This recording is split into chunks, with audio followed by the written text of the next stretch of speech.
আজকে আমরা শিখব সিলোজিজম, অর্থাৎ যার বাংলা অনুমান বাক্য। সেন্ট্রালের এমন কোনো পরীক্ষা নেই, এসএসসির এমন কোনো পরীক্ষা নেই যেখানে এই চ্যাপ্টারের ভূমিকা নেই। প্রত্যেকটা সেন্ট্রালের পরীক্ষা, অর্থাৎ এসএসসি বলো, রেল বলো, প্রত্যেকটা পরীক্ষায় এই চ্যাপ্টারের গুরুত্ব কিন্তু আছে। অর্থাৎ 2-3টে কোয়েশ্চেন কিন্তু একটা শিফটে, একটা পরীক্ষায় এসে থাকে। তো আমাদের এই চ্যাপ্টার নিয়ে অনেকের ভয়ভীতি আছে, কিন্তু প্রপার ওয়েতে যদি আমরা শিখি তাহলে আমাদের এখানে ভুল হওয়ার চান্স কিন্তু অনেকটাই কম। তাহলে আমরা শিখব। চলো দেখো, সিলোজিজম অর্থাৎ অনুমান বাক্যে আমাদের মোট 3টে বাক্য নিয়ে আমরা এখানে আলোচনা করব। দেখো 4টা বাক্য হয়, কিন্তু আমরা 3টে বাক্য নিয়ে আমরা আলোচনা করব। 3টে বাক্য দিয়েই আমাদের পুরো সিলোজিজম কিন্তু কমপ্লিট হয়ে যাবে আশা করি। তাহলে 3টে বাক্য কি কি না, দেখো এ বাক্য, ই বাক্য আর আই বাক্য। এ বাক্য দিয়ে আমরা দেখব সকল দিয়ে শুরু হবে। দেখবে দেখবে সকল লেখা থাকবে, সকল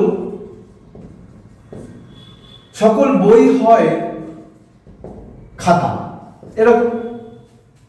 ঠিক আছে, এবার ই বাক্য দিয়ে দেখবে তোমরা, দেখবে লেখা আছে কোনো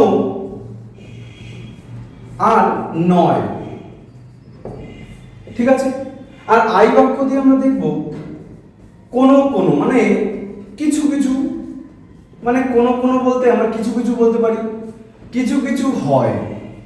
আমাদের এই 3টে কিন্তু বাক্য দিয়ে আমাদের পুরো সিলোজিজম কিন্তু শেষ করা যায়। ঠিক আছে, তাহলে প্রপার ওয়ে লাগবে করতে। ঠিক আছে, তো এখানে তুমি বই খাতা লিখে দাও, বই খাতা, বই খাতা। ঠিক আছে, তাহলে এগুলোর যদি তুমি চিত্র আঁকতে পারো তাহলে ভুল হওয়ার সম্ভাবনা কিন্তু নেই।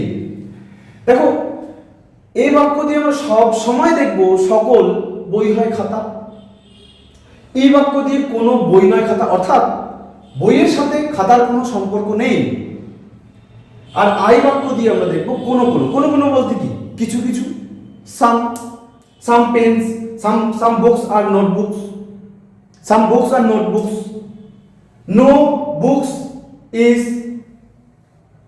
notebooks, আর খাতা এই সকল বই হয় খাতা। ঠিক আছে, all books are notebooks। বোঝা গেল?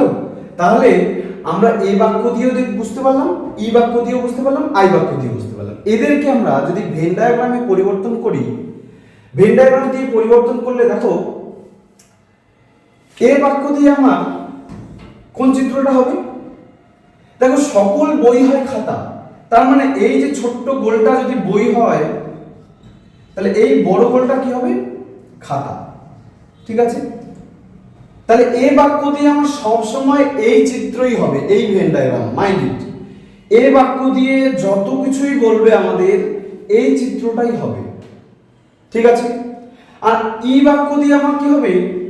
ই বাক্য দিয়ে আমি যদি দেখি তাহলে ই বাক্য দিয়ে আমার সব সময় একটাই চিত্র হবে, বলছে কোনো বই নয় খাতা। তার মানে বইয়ের সাথে খাতার কোনো কি নেই, কি নেই, কোনো যোগাযোগ নেই।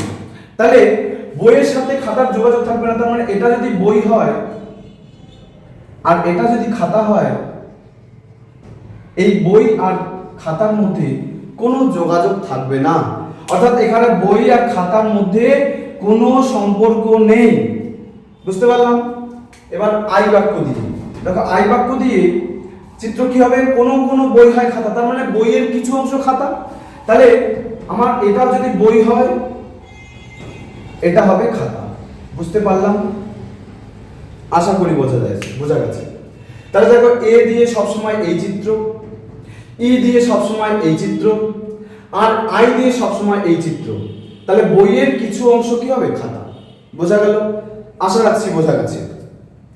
আমি আরেকবার বলছি, সিলোজিজম করতে গেলে আমার 3 ধরনের বাক্য আমি দেখে থাকি।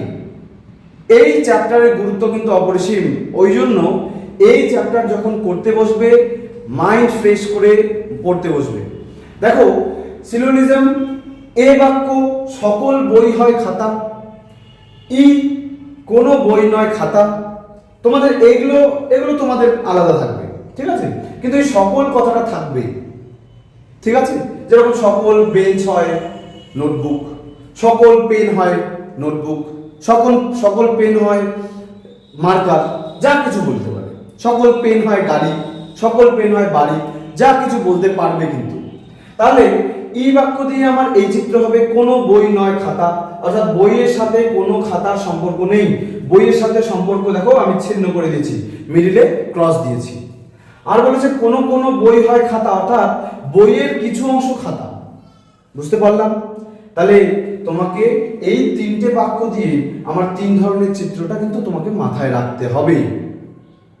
এরপর যদি আমাকে প্রবলেম দেয়, এখান থেকে আমাকে, এগুলো তো সিঙ্গেল চিত্র হলো, এরপর যদি প্রবলেম দেয় যে সকল বই হয় খাতা দেওয়ার পর, যে সকল বই হয় খাতা, এখান থেকে যদি সিদ্ধান্ত করতে দেয় যে সকল খাতা হয় বই, এটা কিন্তু বলতে পারি না।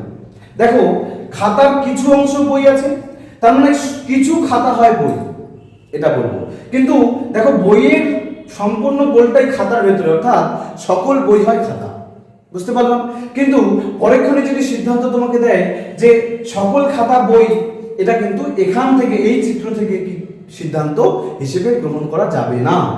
এখানে বইয়ের সাথে খাতার কোনো সম্পর্ক রাখেনি, পরীক্ষণেই যদি তোমাকে সিদ্ধান্ত হিসেবে দেয় যে কিছু খাতা হয় বই, তাহলে কিন্তু আমরা বলে দেব সিদ্ধান্ত হবে না। কেন? কারণ আমি তো দেখতেই পাচ্ছি চিত্রতে বই আর খাতার মধ্যে কোনো ডিরেক্ট সম্পর্ক নেই, ডিরেক্ট ইনডিরেক্ট এখানে কোনো সম্পর্কই নেই। তাহলে কোনো বই খাতা মানে বই, কিছু কিছু বই খাতা, কিছু খাতা বই, এসব আমরা কিন্তু বলতে পারবো না। দেখতেই পাচ্ছি বই আর খাতার মধ্যে সম্পর্ক নেই। তার মানে এদের মধ্যে যা কিছুই আমাকে বলবে যে যে বই, কিছু খাতা বই, কিছু খাতা, কিছু খাতা বই, কিছু বই খাতা, এসব কিন্তু হবে না। ঠিক আছে? তাহলে আর আই এর চিত্র কি বলেছে? কোনো কোনো বই হয় খাতা, অর্থাৎ কিছু কিছু বই হয় খাতা, এই চিত্র দেওয়ার পর যদি সিদ্ধান্ত হিসেবে বলে যে সমগ্র বই খাতা, এসব কিন্তু, এই সিদ্ধান্ত কিন্তু আমরা করতে পারি না। কারণ আমি আমার চিত্রটা সঠিক আঁকার পর আমি আমার চোখে যা দেখতে পাচ্ছি আমি সেটাই সিদ্ধান্ত করব। বুঝতে পারলাম? চলো আমরা একটা প্রবলেম দেখি। যদি আমাদের এই রকম প্রবলেম দেয় যে বিবৃতি অর্থাৎ স্টেটমেন্ট দিয়েছে সকল পেন হয় চেয়ার, কিছু চেয়ার হয় টেবিল, কোনো টেবিল নয় চক, আর সিদ্ধান্ত আমাকে দিয়েছে তিনটি। দেখো কিছু চক হয় টেবিল, কিছু চেয়ার হয় পেন, কিছু পেন হয় টেবিল। এ ধরনের কিন্তু কোশ্চেন তুমি মোটামুটি যে কোনো পরীক্ষায় দেখতে পেরেছো। তাহলে এই ধরনের কোশ্চেন আমরা কিভাবে সলভ করব? দেখো আমরা জাস্ট ছবিটা আঁকবো, খুব সহজ ছবিটা আঁকবো, ছবি এঁকে আমরা যা দেখতে পাবো সেটাই অ্যান্সার করবো। তাহলে দেখো আমি যদি ছবিটা আঁকি, দেখো বলছে সকল পেন হয় চেয়ার, অর্থাৎ তার মানে আমার এ ওয়ালা বাক্য। তাহলে আমি কি লিখবো? সকল পেন, অর্থাৎ এটা যদি পেন হয় এটা কি হবে? চেয়ার। তাহলে চেয়ার, সকল পেন হয় চেয়ার, কিছু চেয়ার হয় টেবিল। তাহলে কোন বাক্য? আই বাক্য, আই বাক্য হলো। দেখো এই চেয়ার, কিছু চেয়ার, এই যে এটা এই টোটালটা কি? চেয়ার, চেয়ারের কিছু অংশ কি? টেবিল, টেবিল বললো। এবার বলছে কোনো টেবিল নয় চক, তার মানে কোন বাক্য? ই বাক্য। তাহলে এই টেবিলের সাথে কার সম্পর্ক নেই? টেবিলের সাথে কার সম্পর্ক নেই? টেবিলের সাথে চকের সম্পর্ক নেই, অর্থাৎ চক, চকের সম্পর্ক নেই। টেবিলের সাথে কার সম্পর্ক নেই? চকের সম্পর্ক নেই। তাহলে আমরা এখান থেকে যদি তিনটে সিদ্ধান্ত দিয়েছে, আমরা এই তিনটে সিদ্ধান্ত কিভাবে দেখবো? দেখো জাস্ট আমি ছবিটা যদি সঠিক আঁকতে পারি, ছবিটা সঠিক আঁকার পর আমি ছবিতে যা দেখবো সেটাই অ্যান্সার করবো।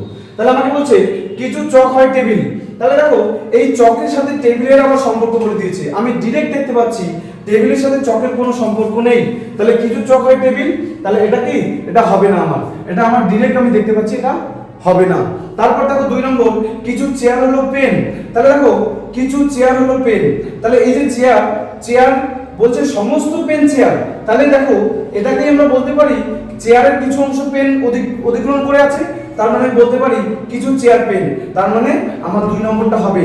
3 নম্বরটা দেখো কি বলছে? কিছু পেন হয় টেবিল, দেখো কিছু পেন হয় টেবিল, আচ্ছা কিছু পেন হয় টেবিল, তুমি দেখতে পাচ্ছ চেয়ারের কিছু অংশটা টেবিল, এইটা এই অংশটা এখানে থাকতে পারতো, কিন্তু আমরা দেখতে পাচ্ছি না, তার মানে আমরা যেটা দেখতে পাচ্ছি না সেটাকে আমরা সিদ্ধান্ত হিসেবে গ্রহণ করব না, অর্থাৎ আমার এটা হবে না। আর 3 নম্বরটা হচ্ছে আমার ডাউটওয়ালা বাক্য। তাহলে আমার 2 নম্বরটা সিদ্ধান্ত হচ্ছে তাহলে আমার এখানে 2 নম্বরটা পুরোপুরি সিদ্ধান্ত। আমি